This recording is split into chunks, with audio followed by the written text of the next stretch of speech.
Small business, big advice. Welcome to the Very Good Marketing Podcast, where small business owners, employees, or just marketing fanatics can learn how to grow a business on a budget without wasting any money. Welcome to the Very Good Marketing Podcast. My name is Shannon and I'm here with small business marketing consultant and expert Amy Miocevich, and today is our last episode covering turning leads into customers. So Amy, we've gone through having a CRM and how important it is to have a good CRM, and we've also covered a couple of the ways that you can turn your leads into customers.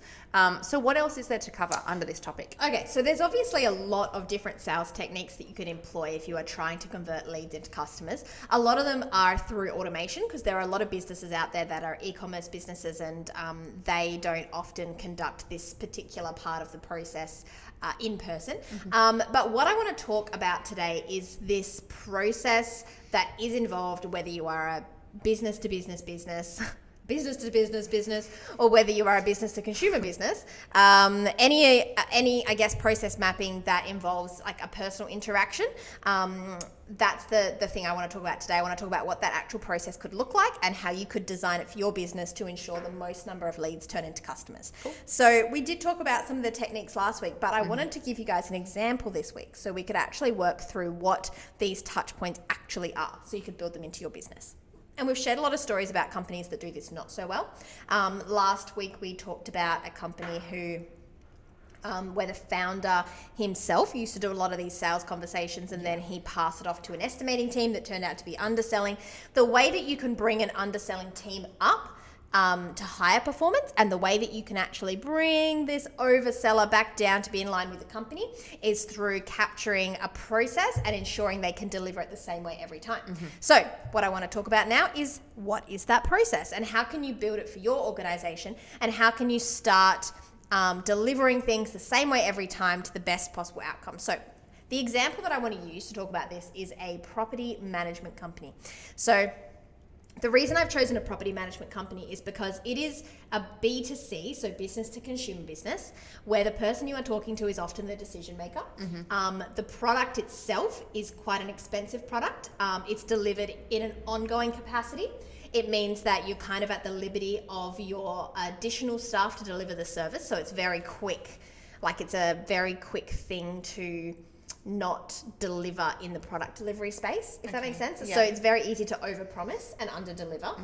And you also have quite a niche sales delivery process, because you have to intimately understand someone's property to be able to put together a quote. So it's quite unique. It's not as niche as maybe an engineering quoting kind of business, but it definitely has a process behind it that can rapidly become successful or really ineffective. Okay. So a property management company is a company that looks after, in this example, I'm going to use residential property management. So someone owns a home, and that home is for lease, and a property management company in this example, they find tenants for the property and they manage the rental agreement. They look after rental inspections, any maintenance queries and requests, and they kind of take care of that for a fee every year. Sometimes that fee is a flat fee, and sometimes that fee is variable based on the things that are required to be undertaken.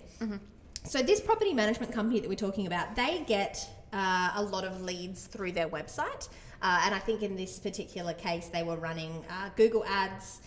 They had a content marketing campaign, and they also did SEO on their website. So they had strangers coming through to their website, and then their website was encouraging people to get a quote. Okay. What was happening was they had a sales team, they called them the sales team, that were responsible for bringing in the leads and converting them to customers. And in this circumstance, that particular pair was using any technique under the sun to oversell. And they were giving away discounts. They weren't recording what was going on. They were trying to undercut their competitors. They were promising people the world. And what happened was they would get a customer on board under false pretenses. So maybe they'd offer them a massive discount. That customer would come on board, and very, very quickly they would become unhappy because they couldn't keep up in the product delivery space with all the requests and demands of this person, because they weren't onboarded effectively. They weren't actually making money because they'd sold them in such a low price that it meant that they were losing money in the product delivery space. And it also created this large churn rate that was kind of offsetting any of the costs that it was costing to bring that customer in the first place. So what I mean by that is they would spend, I guess, $10 per click on a Google ad. They would have paid for this website. They've given them a call. It's cost, a couple hours for the sales team to convert them, and then they've come on board and all that's just gone down the toilet because they've left in a few months. They've wasted that money. Yeah, and this person could have left a negative Google review in the meantime, and it could have cost even more damage. It's left a mark on the brand. Yeah. And it was happening a lot. And there was like a bit of a cultural problem happening where the sales team became so siloed from the organization because the people that were required to fulfill the promises weren't respecting what was going on in that process, and they were nervous about it. And they didn't like this team, and there was just a lot of negativity around what the role of this team was. So we came in and we sat down with the leadership team of this company, and we put out the very good framework, and we talked them through what capturing a process would look like and how they could start encouraging their sales team to deliver the same way every time, and then eventually figure out, okay, well, if that isn't working, how could we expand or contract the team over time to meet our needs? So we started capturing what a process would look like, and this is the process that we went through to capture the process. We sat down with the sales guys, the two of them that were there, and we started asking them certain questions around what stuff was happening. And I mean, we did the same process with the engineering company that I just mentioned in the last episode. So what happens when a quote comes in? So if a quote request comes in, so someone's inquired, what's the process? And they would say, if a quote's required, I maybe just write down the person's email address, and then I just make sure I chuck them a quote by the end of the week. Yeah, definitely. Okay. So we got a lot of that. We got, if they left their phone number, I'd give them a call. Yeah. And then would you follow up with the call? I don't know. They call me back if they're interested. It was, I'd check out their building on Google Maps, and if their property looked like it was in a nice suburb, like, I'd give them a call. Screening customers, okay. Sometimes I'd go out and see them because I know that if I go out and see them, then I'm definitely going to win the work. 70% of the time, one of these guys reckons if he goes out to see the property, he'll win the work. And do you remember last time we were talking about reciprocity? So if they've gone to all the effort of coming out and meeting them at their home, and then they see that, they're actually really keen on helping them, they investigate the property a bit more. That's the kind of effort that's definitely going to be reciprocated if you're comparing it to other property management companies out there. So we got a bit of that. We got, I'll flick them an email back and just ask for some more info about the property. But if they don't reply to the email, then, they're probably not interested. So they were getting like 50 inquiries a month, maybe more, and only one or two of them were becoming customers, which wasn't the conversion rate that this particular company was looking for. And fair enough. I mean, in the past, they'd had better results. And as a company, they were spending quite a lot of money to have these two people there and all the marketing efforts, and that conversion rate just wasn't good enough.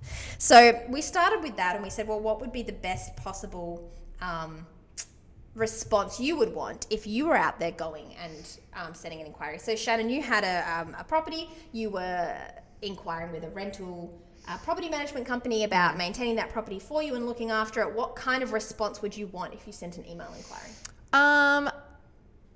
Okay. If I take my introvert hat off, I would want at least a phone call within like 5 business days because I feel like, I often am understanding that usually there's like a bit of a lag on when you submit an inquiry, but I think realistically, within like 5 business days, you would expect to hear something.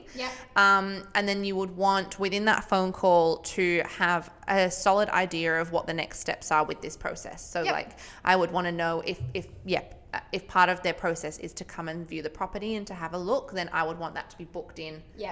And scheduled within that one phone call.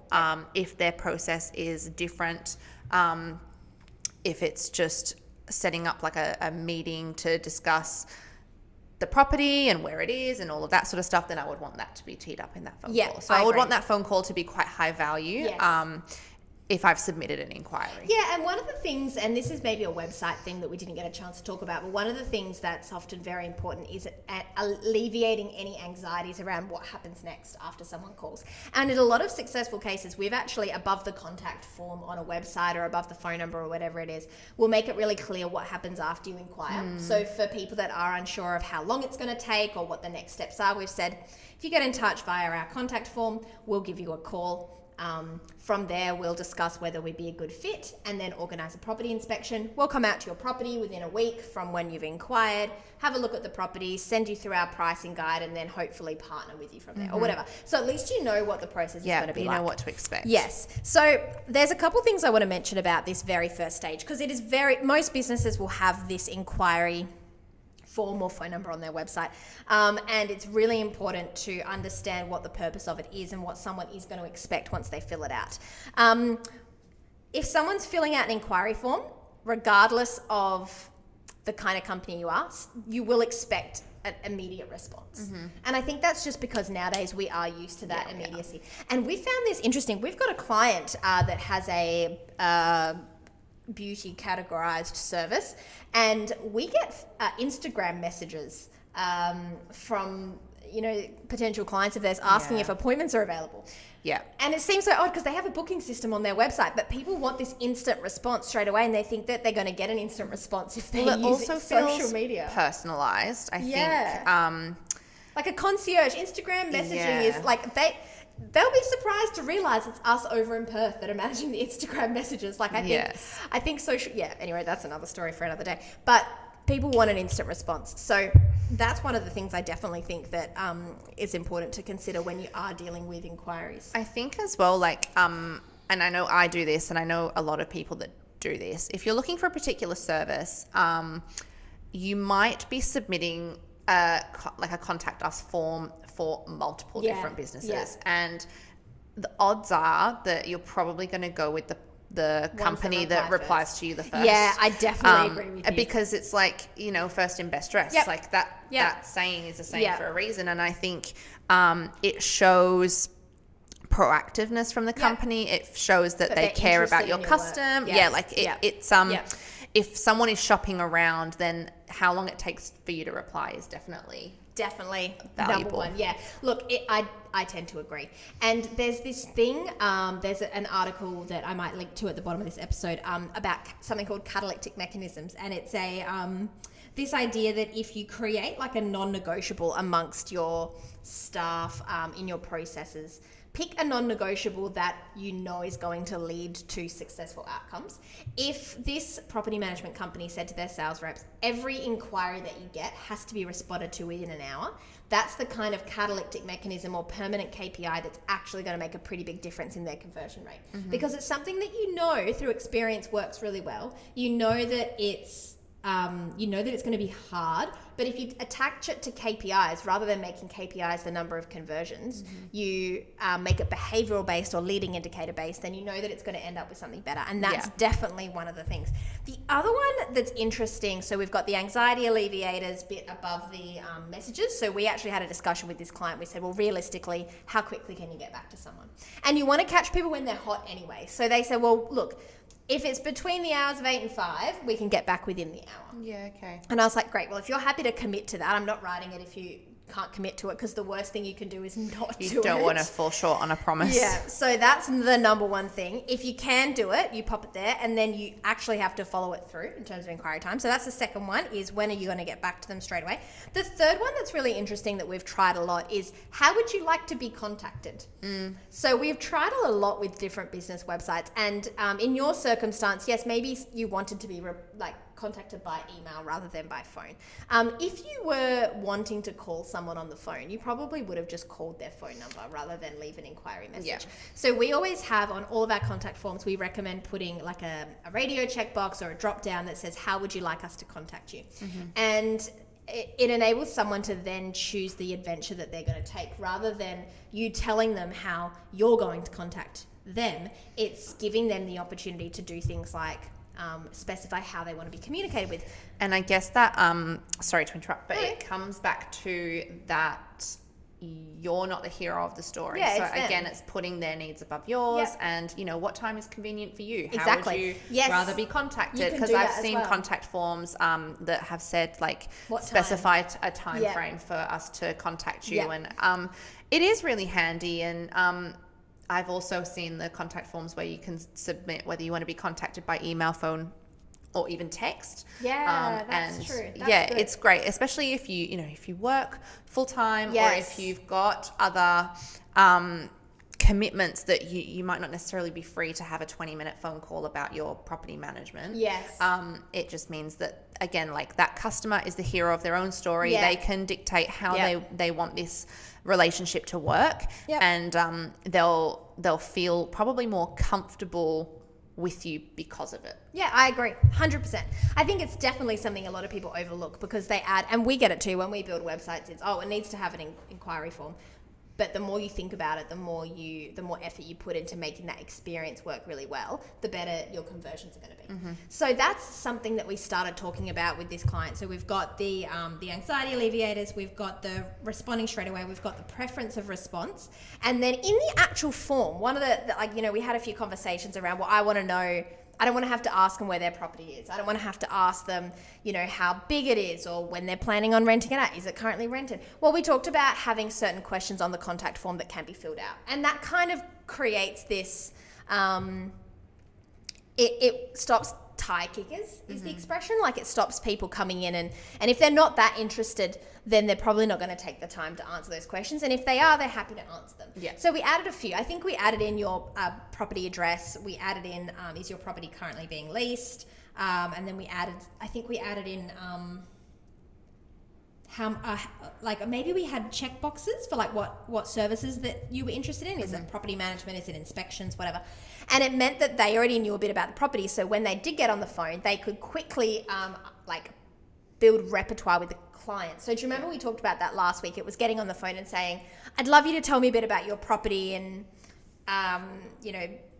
Bull Creek.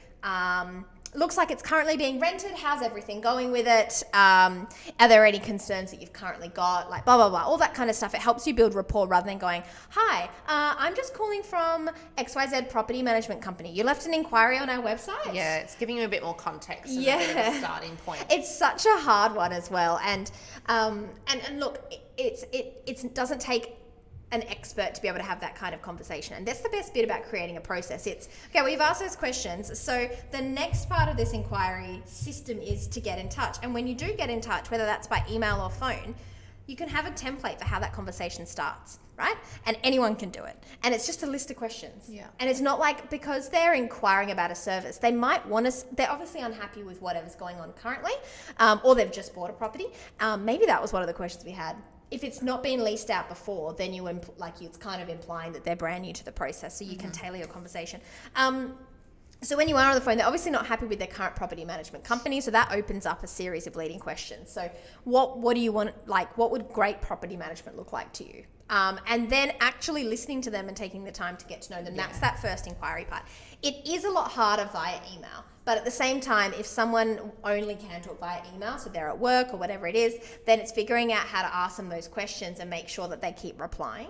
Yeah. So that's quite a challenge as well. But you could even say in that email, look, I'd love to be able to chat over the phone. Is there any time that works for you so that I can get to know your property a bit better and see if we're the right fit? There's also a really great scheduling tool. There's quite a few out there, but Calendly is a great tool. To enable people to schedule appointments with you. If you have used Calendly, all it does is it syncs with your actual calendar, whether it's a Google Calendar or a Microsoft Calendar, and you can create little meeting slots. So say it's a 15-minute meeting slot, it'll have all the available times in your calendar on a calendar available, and you can make it a phone call meeting, and then someone can actually go in and book a time to talk to you via the phone, which stops you doing that back and forth. Yeah, it's easy. When are you free? When are you free? Yeah, so it's something that if you're on the phone a lot, it's definitely something to just pop into your email signature so people know how to get in touch with you. So they've inquired, and then maybe via email you've asked a couple of questions, tried to get them on the phone. Please book a time that works for you. This is my calendar. I'd love to get in touch. Or you've phoned them, you've spoken to them, you've understood their problems. What is the next step? So I like in this, sorry to interrupt. That's Sorry to okay. ask you a question and then answer it That's for you. fine. You did mention it before. Say that we knew that 70% of the property management sales team were getting out to their house and having success with the sale. The first question I got from the team when I brought this up, I was like, well, it sounds like you should be visiting every property. And the first thing was, well, I don't have time to visit every property. Or what if they don't want me to come out to their property? Or I've got to get them to agree. A lot of them don't want me to. Like, we came up with a lot of those things. I don't have time. Like people want me to come out after hours. I don't want to work after hours. Like, there's a lot of commercial issues that came with that particular request. But as an organization, if you go, hang on, 70% conversions when we're currently only getting 4%, I think we should probably try and make that compulsory in our process. And if not, that's a catalytic mechanism. Every person's house has to be visited before you send them a quote. Yeah. So in this circumstance, that's the whole theme of the phone call. And do you know how we talked about this this whole very good marketing framework, this linear journey? Your purpose of every touch point is just to get someone to the next step, right? So if you've got them on the phone, they've sent through an email inquiry, they're happy to be contacted by phone, you give them a call. You're chatting to them and you understand their problems and you don't want them to sign up with your company. You just want to see their home, right? Yep. So you say, look, I'd really love to come out and see your property. This is going to help me put together a quote for you based on, the condition of the home, what kind of tenants we think we could get in there, how we're going to create the marketing strategy to get it leased, all that kind of stuff. You can ask all of those questions and that's going to help, that's going to help someone agree to come to your place, to let you come to their place. I can do any time after hours. What time works for you? How can we make this work? Like that kind of thing. Is that a possibility? Like all that kind of stuff. And hopefully most people say yes. If not, there's definitely some there's some technical ways of having those kinds of conversations that don't have a yes or no answer. That's the kind of thing you want to make sure that you focus on. So is there a time in the next couple of weeks that I can come? What would be the best time in the next couple of weeks for me to come out and see the property? That kind of thing. Yeah.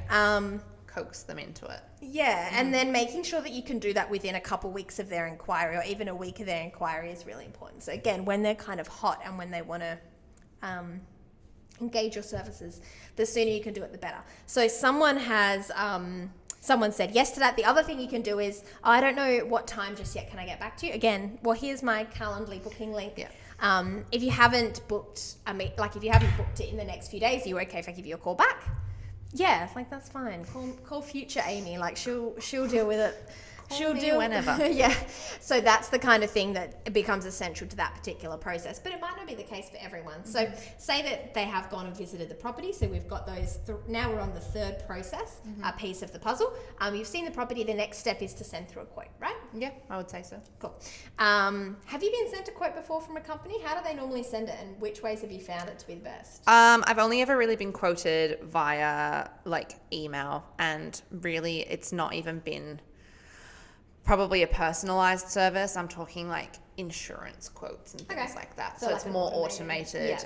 You plug in all your details and it spits out a PDF document. So one of the things I've seen, and this is more intermediary level, but one of the things I've seen that's cool is someone recording a little video and embedding it in the email that just talks about the quote. Have you ever seen those before? No, I haven't. I have got them. Also, disclaimer, I don't own a home or have any responsibilities. So I'm just a child.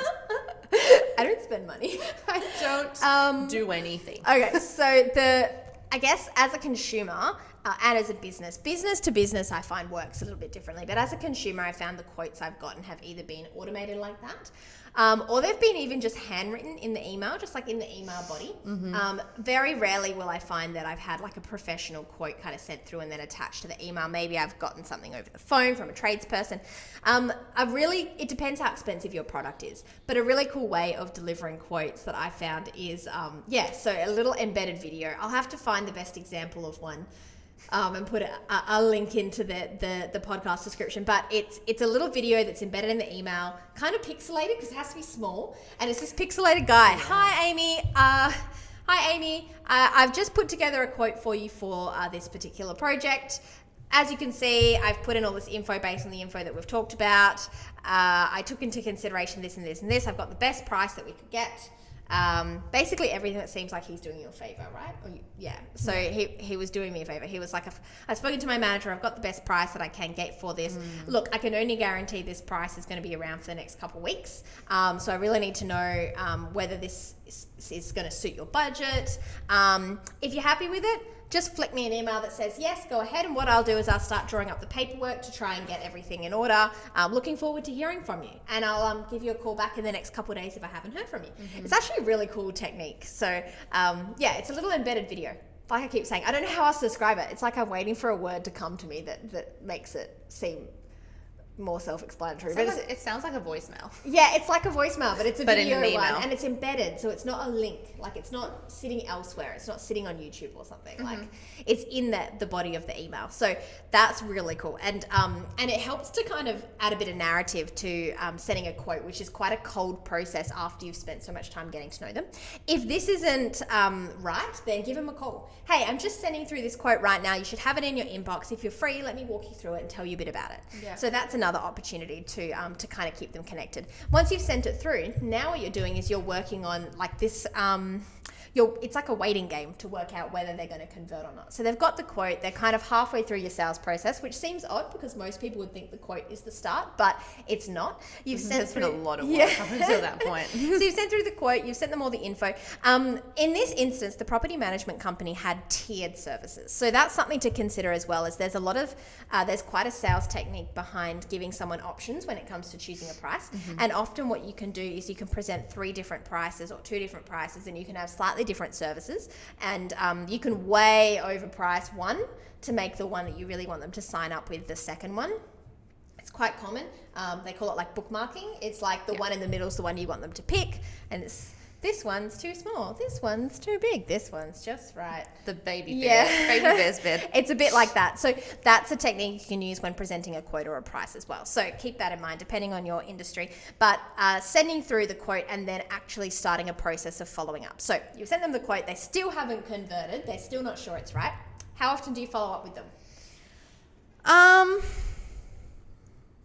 First of all, should following up be something that you do? Because a lot of the people that I've spoken to are quite resistant to following up. I would say yes, for sure. You would want to follow up. I would say 2 to 3 times. Yeah. Okay. And then before you consider them kind of before they're gone. Cool. Gone. So like you don't touch base with them again unless they call you back. Yeah. But 3 times max. I agree. So look, the best bit about this is if you have told them you're going to follow up, that's the key. So if you let them know really clearly that you're planning on giving them a call back if you haven't heard back from them, then they're not going to find that to be an intrusive process. In fact, you've kept a promise, which is to keep harassing them. So give them a call, maybe 2 to 3 days later. Hey, just wanted to know if you had any questions about the quote that I sent through. Is there any other questions I can answer for you? Anything else that I haven't covered in terms of our service and our partnership going forward?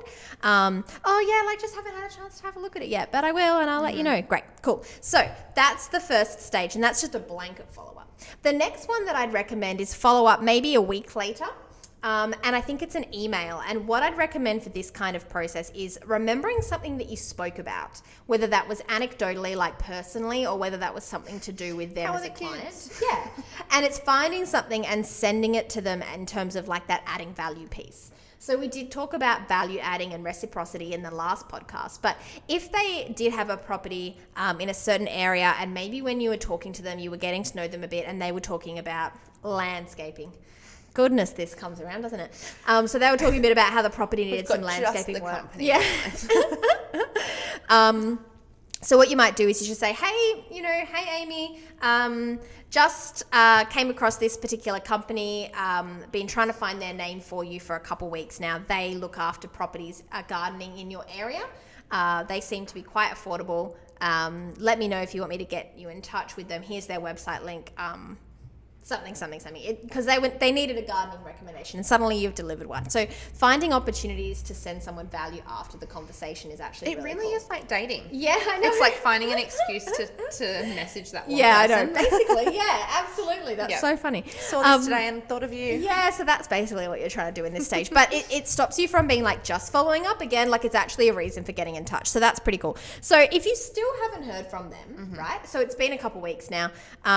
What I think it depends what kind of industry you're in, but I definitely think there's a last final email warranted. And I think that's just a case of you being like, all right, well, if they're not keen now, they're really not keen. So it's that final follow-up email. So, hi, Amy. It looks like we're not the right fit for you at the moment. I'm going to save your information for next time. Maybe the quote expires in 2 weeks. This quote's actually expired now. I'm going to save your information in our system. If you ever do need a hand with your property, please give me a call personally. This is my phone number. Hope you guys have a really nice Easter break or something, or gardening experience. I don't know. Yeah. Best of luck. Best of luck to you. Shrubbery. So yeah, that's pretty much it. And that's the sales process that's just a really common, simple sales process, but it suits a lot of businesses. In fact, it suits most of the businesses that we've worked with in some capacity that fits that criteria I mentioned at the start. If you've got this kind of setup, then it's going to ensure that you are checking a lot of the boxes. Yes, there's so much more you can do, but this is a pretty great start. And you'll definitely have success if you kind of start along that journey and continue with it. So there's one thing that I want to mention before we finish up this episode, and this is setting goals. Mm-hmm. So we talked about meeting with this sales team and sitting down and saying, this is the process that we've now built. How do you make sure everyone sticks to it? And how do you make sure that we are actually tracking and measuring everything that's happening so that we can align it to goals? Yeah. So yes, they were converting at 3% and they claim to have had 70% every time they went to a customer's house. Mm-hmm. Do you change the goal to a 70% conversion rate? Probably not. But as an organization, if there was a really clear goal that was set out, it does make it a lot easier to know whether what's happening in this process is having success or not. So we can't actually change something unless we really know how it's going, right? Yeah. You can't improve what you don't measure. No, can't. And just on that, I think I had a thought. And it's left the building. Yeah, it was about measurables, but I think along the lines of like, the 70%, like you need to be realistic with with what you're measuring and your goals. But you should still aim for the stars as well. So it's got to be motivational. So somewhere in the middle is definitely good. So you want to do better than the 3%, but not quite as good as the 70%. So maybe pick 40% and see how you go.